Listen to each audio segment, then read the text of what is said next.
Hi Tri-State, welcome to Facebook Live Friday. We are so excited this week to have a question and answer panel with 4 of our office employees here. We have Cheryl Adams, Vonda Cooper, Theresa Porter, and Andy Bradford, and they're going to answer some of your questions that you've submitted through email. If you did not submit any questions, you can comment right now and ask your questions, and we'll get to as many as possible. So I'm going to flip it on over to our guests, and here we go. Hi everyone, just wanted to say hello to you. I know that some of you are just getting signed on, so we'll give you just a couple seconds to get in before we jump into any questions in hopes that we don't skip over some information that others might have questions about. Just want to again say a quick thank you for everything that you do out there. It means so much to us, and we're so glad that you could tune in and take part of our Tri-State Lives on Friday. So that's fun. I know that many of you have had a chance to visit the lodge, and if not, hopefully you got the opportunity to see us live as we did the walkthrough or the tour of the Legacy Lodge. But if not, I sure can't wait for you to see it. If you have any questions about that, let us know. Any suggestions that you have, again, we're wide open. Just email us, call us, text us, whatever it is, and we'll be happy to jump in on that. And the good thing is we're not even done. It's not even even though it's open and it's useful right now. I can't wait for you to see what's next. So, ultimately, again, we're just killing a couple minutes here just to make sure that everyone has a chance to get on before we start. I know that several people have sent in some comments and questions, but again, even while we're live, just go ahead and let those questions roll in, and we'll be happy to tackle them as best as we possibly can. So, how's it looking, Riley? Good. We have about 26 viewers right now. Okay, let's go ahead and get started. So, the first question we had submitted is from Amber Tripp, and she says, can we get better directions? Typically, there are no directions at all, just an address. When there are directions, they're either wrong or confusing. Why are there not more directions in Navigo on our Qualcomm? I just first want to say hi to Amber. Thanks, Amber, so much for going ahead and putting that information, that question out there. That's a common question that we have, and I think I would defer to Vonda on that. Yeah, I addressed it a couple of weeks ago on my Facebook Live episode, but I wanted to make sure everybody heard this, that we have added a comment section on the macro for dispatch instructions clear, because we want to hear from you guys. We're listening. We want to know the things that are wrong. We do have good directions and long lats on about 75% of our commonly used customer codes. We're in the process of getting that all in the computer. What our challenge is that we can call these facilities, we can ask for truck directions, and the young lady that might answer the phone doesn't know how she got to work, let alone how to get a truck into the facility. So we're asking for your help. So if you say that dispatch instructions are not clear or the directions are bad, send us good truck directions. We're going to get the best directions from you guys driving in there to that facility that, you know, we're not going to be able to get them anywhere else any better. So we just ask for your help. But it is something we're working on every day to get updated and get good information out there for you. And I would add just to that, be patient. We definitely want to make this better, and we're working every minute of every day to make it better. So directions we know have been discussed for at least this entire year, Right. And we are getting better, and we are better. So yeah, send those directions in, and just please be patient, but definitely you should be seeing improvement.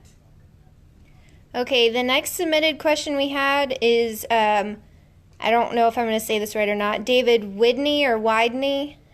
He directed this to Theresa. He said, it's been 4.5 months since I finished orientation. Do you think I should have heard anything about my Quebec explosives card by now?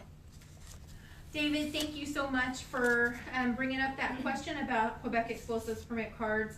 4.5 months, absolutely. You should have been hearing something by now. A couple of things about QE. Typically, you're going to hear something back in about 4 to 6 weeks. And so if it's been over that time and you've heard absolutely nothing, I do have an email link that I'll post. I'll make sure and send that out to you direct as well, so that if you have some questions about what the status is of your Quebec Explosives permit card, you can definitely check on that. But again, just as long as your I's are dotted and T's are crossed when those are sent off, there should not be that long of a delay. So great question. So far we don't have any others, unless they want to submit any. I had a question. It's kind of not too specific, but I know that like the public perception of truck driving has a tendency to be negative. So what would you tell potential drivers if they were worried about the stigma attached to the truck driving profession? Well, for me, this is something that I address in orientation every single week. Number one, we're an 80-year-old trucking company. We have quite a legacy to live up to and to continue to promote and to grow into as the future continues on. And for me, I say, you know, the moment that truck rolls up at anywhere, even though we all have beautiful names, we're known as Tri-State. And so the minute you roll up, you are Tri-State, and you're not only representing yourself, but you're representing any other person with that name, including me, Cheryl, Vonda, Andy, and any one of us. And not only that, but all of the generations that came before us that made a way. I take a lot of pride in what we do, and I think that each and every one of our drivers do. And if they don't, I'll be happy to talk to them. But ultimately, you know, that's why we care. And so if you care, it'll show up in the way that you perform and your professionalism. So just best foot forward. Remember that you represent an entire family here at Tri-State. And I feel like that while we can't necessarily tackle every instance, there's always going to be that, you know, there's that old saying, you know, there's always going to be a bad apple in the bunch or whatever it is, but you can do your part, and that makes a big difference. And I'd like to tag on to that a little bit. We have customer service reps in here. Our driver managers perform a customer service job, but nobody's more important to customer service than the driver. They're the person that the customer sees and deals with. I mean, we're on the phone, we're emailing back and forth, but you guys are front line, and just the pride that you take in your work, I think, represents the company and reflects on us more positively than anything we can do as a company. All right. From Elizabeth Hansen, she says, what's the difference in the gold and bronze healthcare? The bronze is the free one, right? Is what she said. I'm sorry, ask that again. What's the difference in the gold and bronze healthcare? This is Elizabeth Hansen. Okay. So basically, Tri-State has 3 different medical plans. The difference between the bronze and the gold is basically going to be your deductibles and copays and co-insurances. The bronze plan is actually the free plan that the company offers to all of our employees, and that is a $3,000 deductible, and it has a 60-40 split after the deductible has been met, and then it's actually got an out-of-pocket maximum of $65.50 for an individual. So that plan you can get through the company at no cost whatsoever. The gold plan is basically kind of a buy-up plan. It's a $1,500 deductible. It has an out-of-pocket maximum of $5,000 for an individual. It also has first dollar coverages on your PCP visits and your specialist visits. PCP is your primary care physician. So it has a $25 copay for an office visit, or a $40 copay for a specialist. Those you're not subject to your deductible and co-insurance. That's just a flat copay. We also have the platinum plan that's a $500 deductible for an individual, and it's a $2,500 out-of-pocket plan, and it also has copays on your PCP and specialist visits, 20 for a PCP and 30 for a specialist. The gold plan is an 80-20 split after deductible, and the platinum plan is a 90-10 split after you've met your deductible on anything that would be not a copay. Along those lines, we also are in the middle of open enrollment. Open enrollment started October the 8th and is going through October the 26th. So this is your opportunity to make any changes that you want with your plan. Those would be effective January 1 of 2019. There are a couple of changes on my Facebook Live a couple of weeks ago that we talked about. The bronze plan, effective 1/19, is actually going to also be free for dependents as well as employees, so that's huge. That is changing as of 1/1/19. The other thing that is changing on 1/1/19 is DASKY's plans, which is our benefits plan. They do have a regulation on their plans that a spouse that has gainful employment and has insurance available through their employer cannot be covered on our plan. That's a change that happens as of 1/1/19. So if you have any changes that you want, including those, you'll need to go through enrollment. That's either calling in to the Benefits Express call center or actually going online and going through the portal, the Benefits Express portal. You can enroll that way. Sorry, I'm looking at different questions. So those changes, it is a passive enrollment this year, meaning if you don't wish to make any changes, you can actually, you actually don't have to enroll, and any coverages that you have would carry over. The only difference on those is the actual HSA, which is the health savings account, and the FSA that we are offering next year that we currently are not offering, which is a flexible spending account. Those you have to enroll in each year. It's not going to roll over. So if you have that coverage, the HSA, and you want to continue it into next year, you do have to enroll on that. That's not a passive enrollment as far as that goes. We do encourage everybody to go ahead and either call or enroll online, even if you don't want to make changes, just so you can familiarize yourself again with all the coverages that we offer and know of any changes that's happening. So we would like you to go ahead and do that. If you make your appointment before next, I think next Thursday, they're also doing a drawing for anybody that has enrolled by next Thursday for like a $30 Amazon gift card. All right, we have a question from Michael Harrelson. He says, are there any plans to have a flatbed boot camp to get some drivers to the flatbed fleet? I've not heard anything about a boot camp. I know that Gina Stevens is looking for flatbed drivers. She's definitely, and we as a company definitely want to grow that fleet.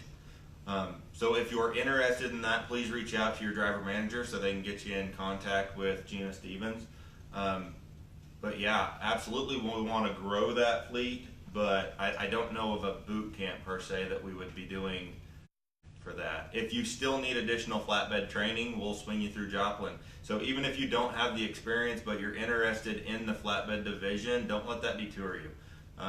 Still go ahead and express your interest, and then you'll be able to be getting the training from either Ray Parker here in Joplin or myself, so we can definitely work around that. And then another question to Andy from Jose Vasquez.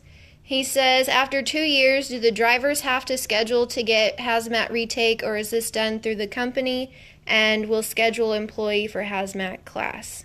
Okay, so your hazmat research class has to be done every 3 years now instead of every 2. So we've pushed that back to the actual regulation date instead of doing our company policy of every 2.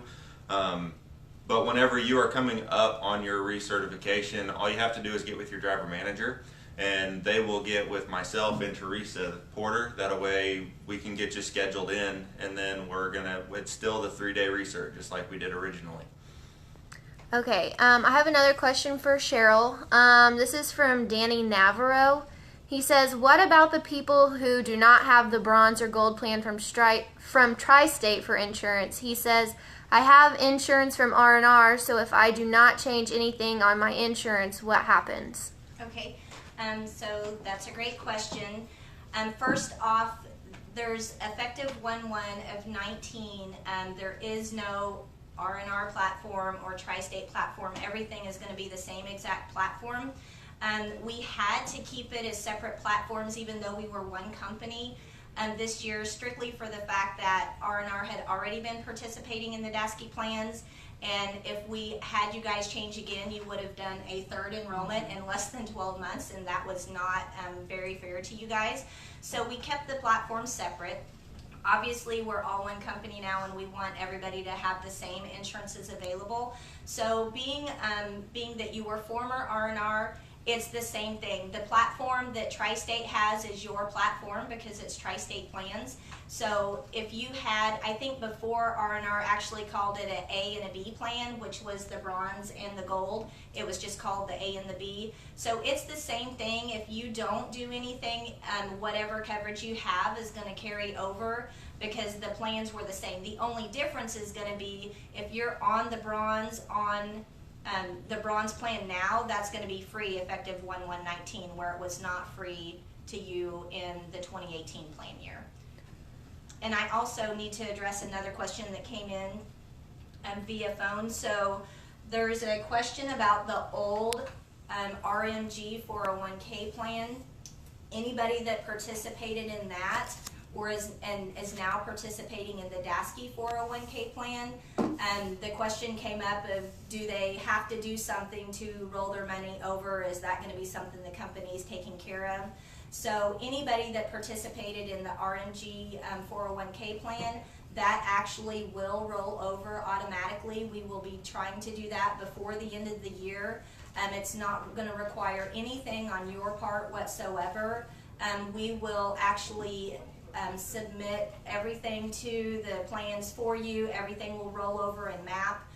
We're just waiting now on that first quarter match to be put into the plan. Once that match is in, we want to make sure all those monies are in the plan, and then that's going to roll over on its own. You'll be notified that's happening because we'll send out a blackout notice. There's basically a 30-day blackout notice that goes out that tells you that the funds are moving, and it basically freezes the funds while we make that transfer for audit purposes. So that will be happening probably within the next probably 4 to 6 weeks. You'll get that 30-day blackout notice, and that will happen prior to 12/31.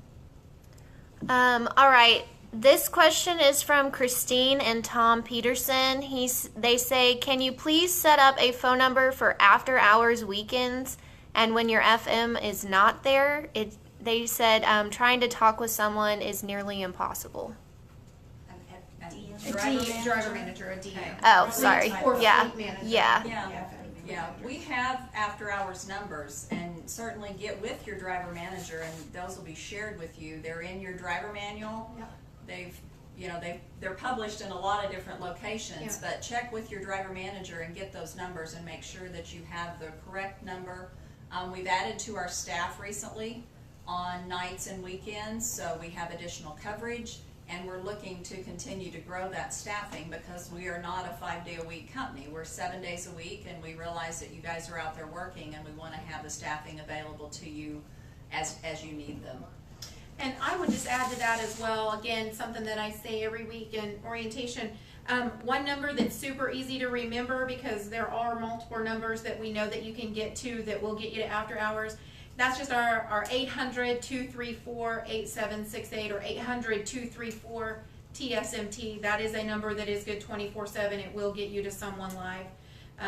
You do have to choose either an option 1 or an option 2, depending on if it's operations related or breakdown for after hours. But again, it's 800-234-TSMT or 8768. Okay, the next question's from Sharon Wittenberg. She says, who does the Quebec permits, and can a 268 wheelbase truck go into Quebec? Okay, well, I'm going to have to ask Andy about the wheelbase. And off the top of my head, I don't know wheelbases that go into Quebec.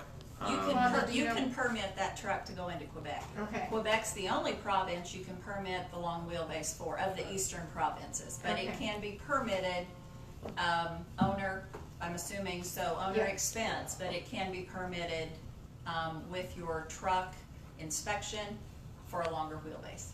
And as far as Sharon, as far as who handles that, I've got your name right here. I can email you over a packet, or you can stop in and see me next time you're in Joplin. But basically, it's just a matter of applying for your Quebec Explosives permit, and that's it. So it's going to be a total of a $38 money order and 2 passport pictures. So just $50-ish, something like that, and about 4 to 6 weeks. So be more than happy to help you on that. Okay, the next one is from Donna Jansen. She says, is there a list of safe parking or safe havens? Not safe havens, and we don't publish a list for those because it changes. With the command of the base, they can change their safe haven policies and procedures. Your driver manager has access to a computer program called the TFG. It's the Transportation Facilities Guide. They can go in and check for you and let you know what kind of hours or notices are available, or if safe haven or safe parking is available. We do have the list of the facilities list, again, in the driver handbook, that gives you an idea of what's available just as far as company facilities. Vonda, just for those who might not know, would you just tell us what the difference is between safe parking versus safe haven? Yeah, safe haven, you can leave the load. It's guarded and it's secure. Safe parking, they'll let you in to park, but you have to stay and guard the load. And one thing to check, if they say they have safe parking, ask them if they have facilities. Not always will they have a restroom or any way for a driver to get food or anything. So safe parking, sometimes, while it sounds really good, can be an uncomfortable situation for very long.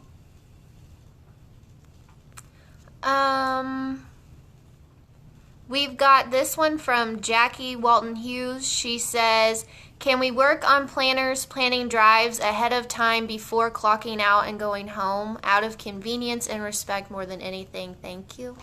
We can work on that. Up until the end of September, we were extraordinarily busy, and I think drivers were planned well ahead of time, 3 and 4 loads deep. Yeah. What happens October 1 is the government's fiscal year. So during the first few weeks of October, we see a bit of a slowdown because the money's got to flow from the government to the facilities, and that if you're not being planned readily now, that would be why. We also have to be cautious when the freight's a little slow. If we plan you too far out, you could miss a really good load because we've already got you planned, you're out of the screen, and a really great load comes in that you would be in line for. So we are a bit cautious to plan too far ahead when it's slow for that purpose. Okay, this one's from Dolores Benson. She said, are heavy loads the norm for tri-state? So, it kind of depends on what lane you kind of get in. So, of course, most of the freight that our government installation ship, ammunition, things of that nature, those loads do get very heavy. So, we're looking at 40,000 on a regular for those government loads. The has waste loads that we haul, they can vary. It all depends on what's in the area and what they need shipped at the time. So on the has waste sector, it varies quite a bit. On the government, if they've got a full load, it gets pretty heavy. Okay, from Donna Brown, she says that extra placards would be appreciated, especially on bulk loads. She said you can't get in truck stops and some scale houses without them. Right. So placarding, extra placards begin to be a tricky situation. For the reasons of, you are absolutely correct. Bulk placards are almost impossible to find out there on the road, at truck stops, things like that.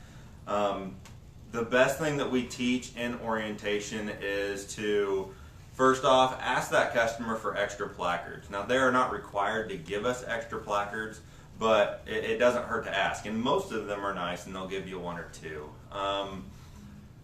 Past that, the best that we can do is I always teach everybody a clear piece of tape. Even if you use a placard holder, 1 clear piece of tape from the top of the holder to the bottom will hold it in the placard holder where we don't have an issue with losing placards nearly as often.